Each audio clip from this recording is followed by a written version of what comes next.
right.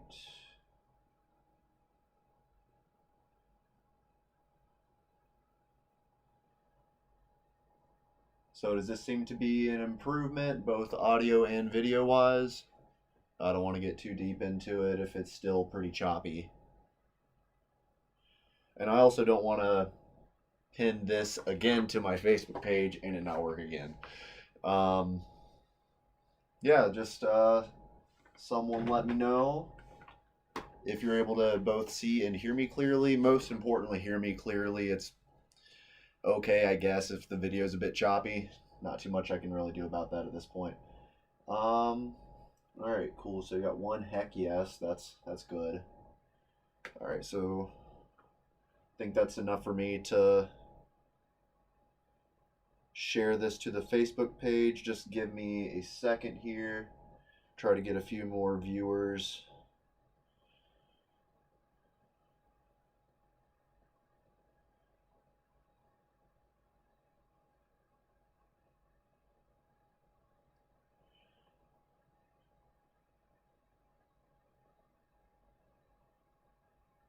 All right, so that's posted. All right, so good to go. Yeah, sorry for the slow start here. I'm just trying to make sure everything's working well before I get going. Just this is giving me a lot of hardship, and I want to make sure it's all smooth before I get invested and get my heart broken again. Okay, so that's good. And then I'm going to let the studio know that there is a recital thing today. Cool.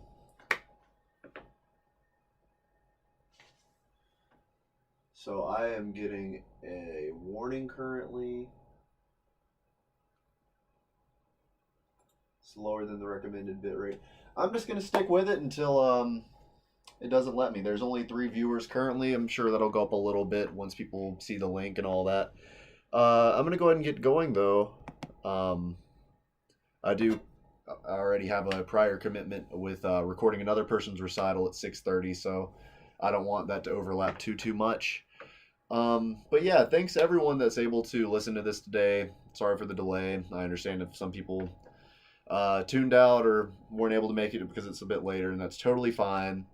Today's recital is actually meant to be very informal in nature. It's not at all like what the recital was on Monday, where that is more of the traditional setup. And that's very much where the person talks about the piece a little bit, plays a piece, and it goes like that, bam, bam, bam, until the recital's over. This one's a bit more laid back, and I personally think it's a bit better as long as you can get everything working well. We can see there's definitely downsides to it. What's supposed to say? Okay, I think that's fine. Hopefully.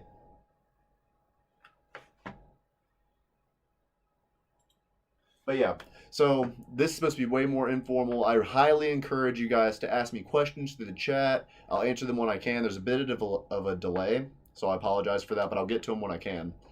The questions and statements can range literally anywhere, from the pieces to the setup, project, or even just general questions about me, trumpet, or East Carolina.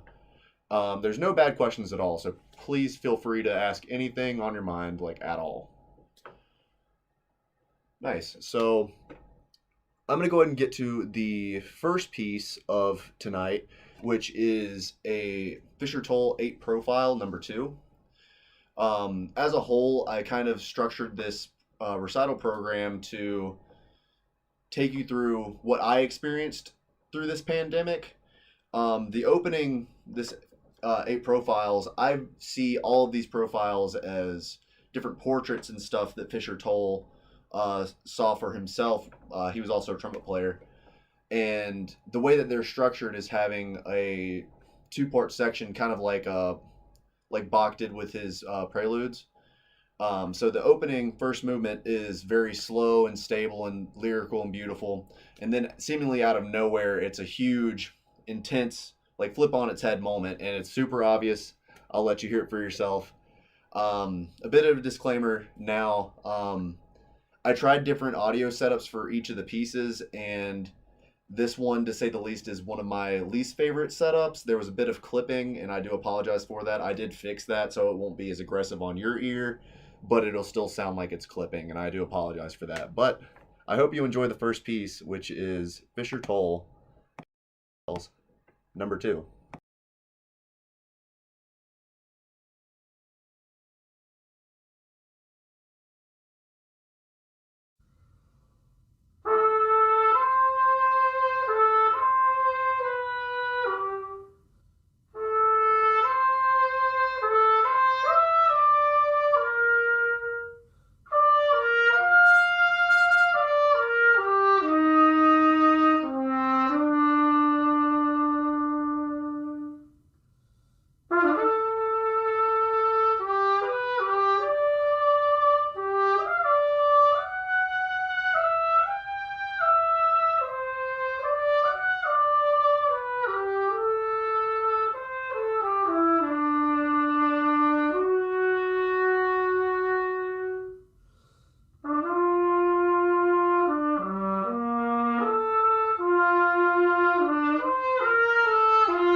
All right, so that was the first piece, Fisher Toll 8 Profiles number 2. I don't see any. Oh, here's a question right here. What pieces are you most looking forward to tonight? Well, personally, I'm most looking forward to Quiet City, mainly because I actually got the privilege to perform that with the East Carolina Orchestra as the first concert of the year. Unfortunately, we never got to release this footage to the public, and so tonight will be technically the premiere of East Carolina's performance of Quiet City. Uh, there's not quite as many people um, that would be listening to it if the whole orchestra, if we're premiering as the whole orchestra, but it's still nice to be able to premiere it to somebody, especially people that are so close to my heart.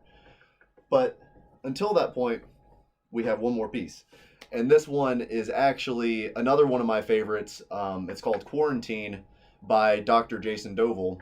And I have not made this really known to many people yet, but I have officially decided to attend the University of Kentucky for my doctoral studies, which is where he currently teaches. So it's a cool way of being able to bring together the last project of my graduate school moving into the doctoral school. And also, it's the perfect piece for this particular program. It was actually written specifically for the COVID-19 pandemic. You'll hear in the very beginning there's a very abrupt double octave leap. Prepare your ears for that. It's a bit unexpected.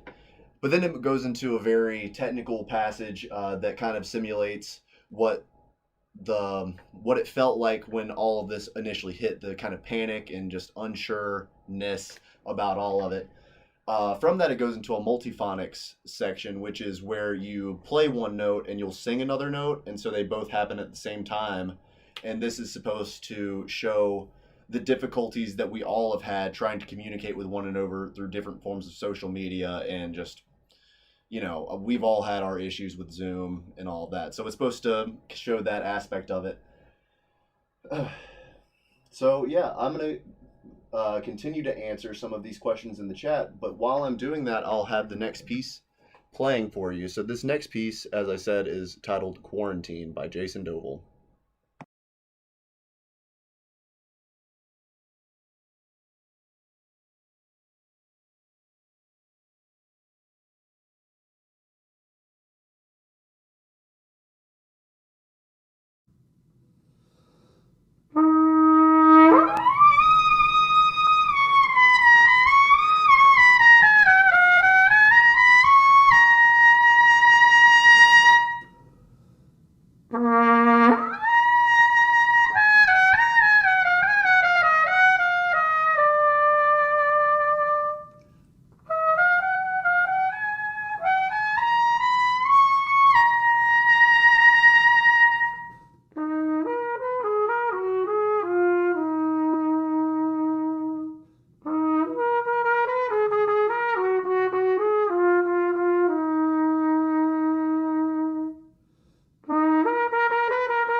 Okay, so that was the second piece, Quarantine by Dr. Jason Doval.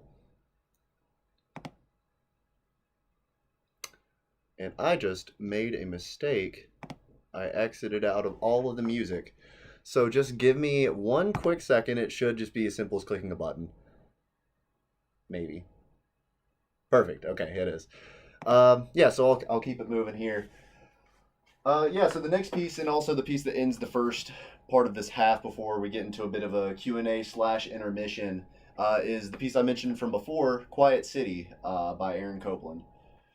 So this piece, as I said, is probably my favorite of this particular program because I got to experience performing this with a full orchestra. And I should also take the time to really acknowledge the other soloist, Peter Morey, who played English horn. He did a fabulous job on it. I appreciate that. um, but yeah, so I really had a good time taking the time to perform this and get to do it with a real orchestra. And I'm even more excited to be able to premiere it for you guys today. So, unless there's any particular questions, I think we should just go ahead and get into it. So, here is Quiet City by Aaron Copland.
All right, so that was the end of the first half with Quiet City. I really hope you enjoyed it. So from here, we're going to actually move into a half intermission, half Q&A. This is the time to run to the bathroom, grab a snack, get something to drink if you need one. If not, I see there's been a few questions in the chat during the last piece. I'll take the time to answer these, and then we will get moving on to the second half of the program. So, first question here by Adam. I appreciate that you're taking the time to listen to the stream. What's my favorite part about studying trumpet at the graduate level, and what am I most looking forward to at Kentucky? Well, I would probably say my favorite thing about studying at the graduate level is the ability to kind of choose my own path. Not to say that there isn't structure to it or my professor doesn't give me specific things to practice. Of course he does. But I've just found at the graduate level, I have more of a knowledge myself to kind of know what path I want to take, and if I see an audition that I want to go for, I can go for it, and I can spend all of my mental energy and preparation on that audition as opposed to just overall becoming the trumpet player that is able to do something like that. It's nice to finally be at a place to where I feel like I can specialize, if that makes sense. Um, but yeah, what am I looking forward to most about Kentucky? Um, Honestly, it's a lot of stuff, but I would say being a part of such a prestigious trumpet studio is both the most exciting and most nerve-wracking part about going to Kentucky. Literally, all I could think about when going there is just all the things that different people in the studio have achieved, or the studio as a whole has achieved. And it's a bit overwhelming, but I'm extremely fired up for it, and that's definitely what I'm the most excited for about going to the University of Kentucky, is seeing if I can step up to the occasion. Um, but yeah, so next question here by Taylor. Okay, this is a great one. Am I going to make one poll for each recital to pick the pieces for part three? So I'm actually not 100% sure how I want to go about this yet. I will plan on having a poll up tonight. Um, the two ways that I'm considering doing it is using a third party poll website to where you have the option to pick more than one thing. I'm pretty sure on Facebook you can only select one option, and I would rather not have that. Um, so that's one option. The other would be kind of similar to what you were saying, having three separate polls available, one having the repertoire from the first recital, second recital, and then all of the other pieces that haven't been heard yet, and having the ability to pick from each of them. But at the same time, I would still like to have the option to pick more than one per topic. So I still have to think about that. But the plan is to have one poll up where you could select as many as you'd like. All right. So let's see here. I do see your question, Mom. I'm actually going to save that one for last because I think it'd be a good segue into the second half. So I'm going to go past that. And here's a question from Michael Brotherton. I appreciate you listening in. How long did I work on all of these pieces, and did they have similar preparation timelines? So by all of these pieces, I'm going to take that as recital 2 and not all of it. They are different answers. We can talk about that later. But as far as recital 2 goes, the timeline, I would say as a whole for all of this to be put together, it was done very off and on throughout the 2 semesters actually, but the amount of preparation varied pretty significantly between the pieces. Obviously, for Quiet City, there was a lot more preparation, not just for myself, but there was an entire orchestra that had to make rehearsals and do all that. So I would say that probably took the overall most amount of preparation.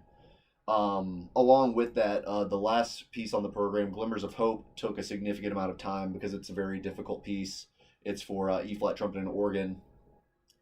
However, the other pieces didn't take quite as long. The unaccompanied stuff is still difficult, but a huge upside is you're playing by yourself. And so you don't have to coordinate with other people for rehearsal time, so you can spend a lot more time working on what you need to without having to coordinate with somebody else. So that helped a lot. The other pieces they're beautiful pieces, but they are a bit more straightforward trumpet playing wise, and so it just didn't take quite as much preparation to get them as polished as I would like. Um, Generally, I would say for a piece like that, a couple of weeks, and it's ready to go. The more difficult ones took a few weeks, up to about a month, and the unaccompanied stuff took about a week to 2 weeks each. Um, but generally, I would say that. Let's see here. On to the next question. I really appreciate the good reception on Quiet City. It was my favorite recording as well. Are there any big takeaways as far as recording techniques and equipment? Make sure you have everything figured out before you try to stream. Another big one, realize if the streaming service you're using has a wait time between when you activate it and when you can actually stream. That was my first mistake. I didn't realize that for YouTube, and so I had to wait 24 hours later than I wanted. Um, if you're not working off equipment that's extremely good, which mine is not, if you can't tell, making sure your bit rate is way lower than you think it has to be, and just make the software settings work for the amount of potato your computer is. And I think that was probably my biggest issue. I was trying to stream bigger than what I had the capabilities of doing. So that's probably my biggest thing is just be aware of the level of equipment that you have and what kind of streaming output it's able to handle. Um, yeah, that's definitely the biggest thing. Um, so yeah, that's the questions here. And moving on to the last question by my mom, and also kind of moving into the second half here. Um, yeah, so all through the night is the first piece after intermission. What made me pick it? So, as I said at the beginning, I kind of glossed over it a bit, but this whole program, I decided to very loosely base on the pandemic currently going on, at least in my experience. So the first piece, it was just kind of a general overall feel of being super calm into extremely frantic out of nowhere. The second piece, uh, I'm blanking. I shouldn't be blanking. Quarantine. Yeah, there it is. That one's more self-explanatory. It was specifically written for the pandemic. That one's more self-explanatory. Quiet City. Me and Dr. Richter, he's the person that runs the orchestra here at East Carolina. I actually spoke over the summer when the quarantine was in like full effect, and we were just talking about how Greenville and pretty much everywhere at the time felt like a ghost of a city. It was so quiet, and it just made me really want to perform the piece with that in mind. The piece wasn't originally written with that in mind. It was actually written.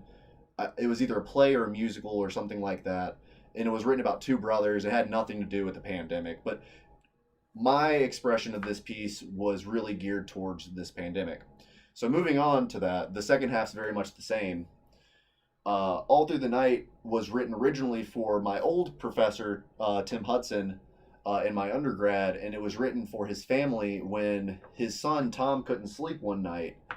And the composer was actually staying over at their house, and he saw how, like, both Tim and his wife at the time were able to go up there and just calm him down and get him back to sleep. And to me, it really shows the family value that the pandemic really brought on everyone. It was definitely a net negative, the pandemic, but I've heard from several different families, especially younger families that are first that have young kids, about how it was like a blessing in disguise of being able to spend the time with their family that they didn't know that they were missing out on, and the piece really resonated to me in that way.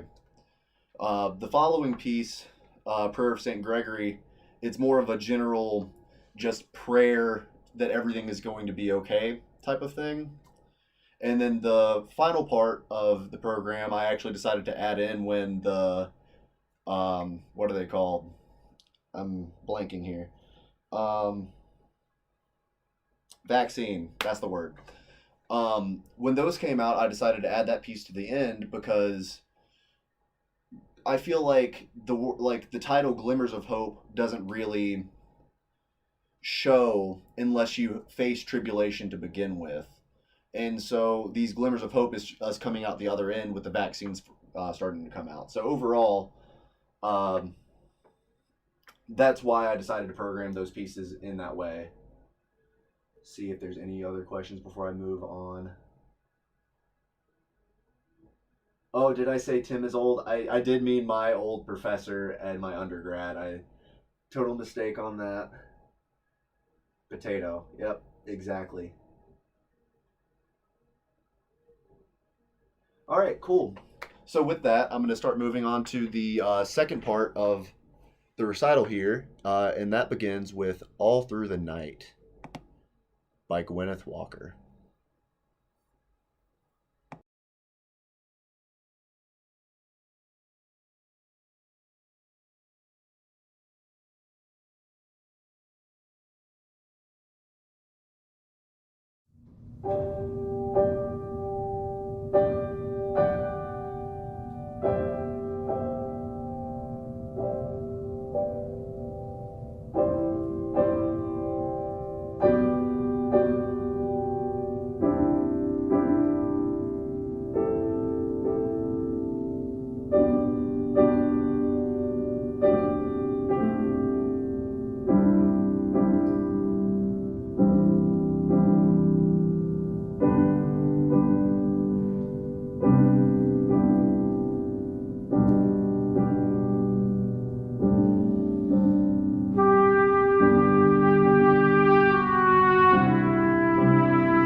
All right, so that was All Through the Night by Gwyneth Walker.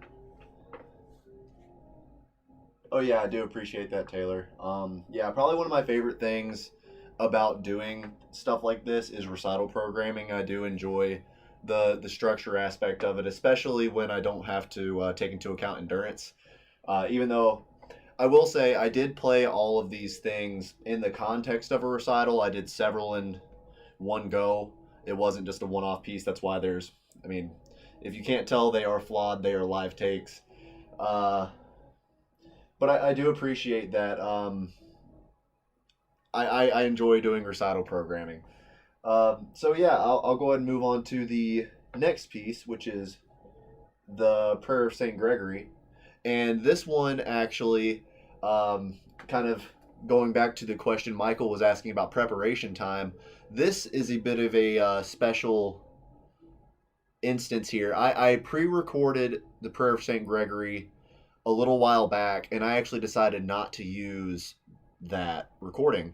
So, kind of at the spur of the moment on Easter, the day before Easter Sunday, we had a rehearsal at the church I was playing at, and kind of on a whim, me and the organist, Mark Hopper, this is Mark Hopper playing, not Sandro Silva, um, we decided to just run Prayer of St. Gregory and record it and see how it goes. And it turned out that it went well enough to use on the recital today. So this is with organ and not piano, which I personally prefer the arrangement with organ and not piano. Um, but yeah, I hope you enjoy it. Prayer of St. Gregory, done after Easter gig rehearsal.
Okay, so that was Prayer of St. Gregory with organ. Give me just a second here to get the last piece pulled up for you. All right, this should be it. Boom. All right, cool. So hopefully there hasn't been any issues. I saw over here a couple of buffer symbols, so hopefully it hasn't been too choppy on your end. But yeah, we're gonna finish off the recital for tonight. We've been going for almost an hour now. Yeah, so the last piece on the program tonight is Glimmers of Hope by Jim Stevenson. Like I kind of said when I was explaining the program as a whole, this is kind of the turning point of an end point for the recital, turning point for the real world of, the vaccines. We went through the whole tribulation of the pandemic, and now here's some glimmers of hope. Hopefully it carries us through to normalcy again. Kind of just a fun fact about this piece that I actually didn't even know when I was performing it. I found out later when I was doing more research. This piece is actually kind of written after a Coltrane tune, A Love Supreme. It has a similar intervallic structure to it. I had no idea when I was playing it, but I think it's a really cool fact that I should at least point out for the jazzers that know the tune. But yeah, so unless there's any particular questions, and I will still answer questions if you have any over the chat, I'll go ahead and get the last piece going. This is Glimmers of Hope by Jim Stevenson.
All right, so that was the last piece of the program.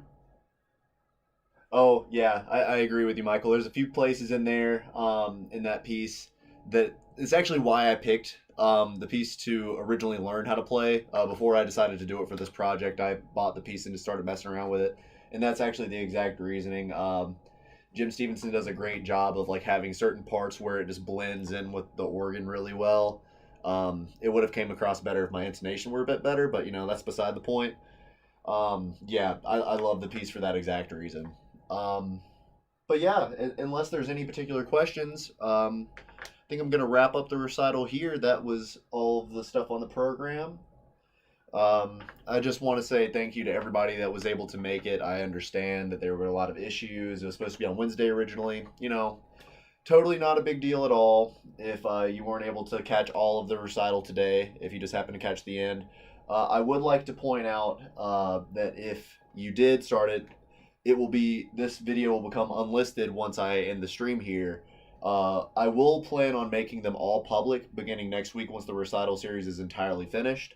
But I want to give my third recital a chance to have some pieces from the first and second recital that people may not have been able to listen to the first time around. Let's see here. Oh yeah, thank you everybody.